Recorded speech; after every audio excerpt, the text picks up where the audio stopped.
ಉಡುಪಿಯ ಅಂಬಲಪಾಡಿ ರಾಷ್ಟ್ರೀಯ ಹೆದ್ದಾರಿ ಸಮೀಪದಿಂದ ಕಿನ್ನಿಮುಲ್ಕಿಗೆ ಹೋಗುವ ರಸ್ತೆಯಲ್ಲಿ ನಡುರಾತ್ರಿ ಅಪಘಾತ ಸಂಭವಿಸಿದೆ. ಇಲ್ಲಿ ಫ್ಲೈಓವರ್ ಕಾಮಗಾರಿ ನಡೆಯುತ್ತಿದ್ದು ಸರ್ವಿಸ್ ರೋಡ್ ಮೂಲಕವೇ ಬೃಹತ್ ಗಾತ್ರದ ಲಾರಿಗಳು ಓಡಾಟವನ್ನು ನಡೆಸುತ್ತವೆ. ಕಟ್ಟಿಗೆ ತುಂಬಿದ ಲಾರಿಯೊಂದು ಸರ್ವಿಸ್ ರಸ್ತೆಯಿಂದ ರಾಷ್ಟ್ರೀಯ ಹೆದ್ದಾರಿಗೆ ಸಂಪರ್ಕ ಕಲ್ಪಿಸುವ ಪಾಯಿಂಟ್ನಲ್ಲಿ ರಸ್ತೆ ಅವ್ಯವಸ್ಥೆಯಿಂದ ಉರುಳಿ ಬಿದ್ದಿದೆ. ಸರ್ವಿಸ್ ರಸ್ತೆ ಮತ್ತು ರಾಷ್ಟ್ರೀಯ ಹೆದ್ದಾರಿ ಸಂಪರ್ಕವಾಗುವ ಪಾಯಿಂಟ್ನಲ್ಲಿ ಗುಂಡಿ ಬಿದ್ದಿದ್ದು ರಸ್ತೆ ನಿರ್ವಹಣೆ ಸರಿಯಾಗಿಲ್ಲ. ಇದರಿಂದ ಇಲ್ಲಿ ಪದೇ ಪದೇ ಅಪಘಾತ ಸಂಭವಿಸುತ್ತಾ ಇದೆ ಎಂದು ನಾಗರಿಕರು ದೂರಿದ್ದಾರೆ. ಕಟ್ಟಿಗೆ ತುಂಬಿದ ಲಾರಿ ಉರುಳಿ ಬಿದ್ದ ಪರಿಣಾಮ ರಾತ್ರಿ ಸಂಚಾರ ಕೂಡ ಅಸ್ತವ್ಯಸ್ತಗೊಂಡಿತ್ತು.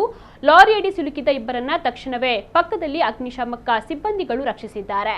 ಮೇಲ್ಸೇತುವೆ ಕಾಮಗಾರಿ ನಡೆಯುವವರೆಗೆ ಈ ಸಂಪರ್ಕ ರಸ್ತೆಯನ್ನ ವ್ಯವಸ್ಥಿತವಾಗಿ ನಿರ್ವಹಿಸಬೇಕು ಎಂದು ಸ್ಥಳೀಯರು ಆಗ್ರಹಿಸಿದ್ದಾರೆ.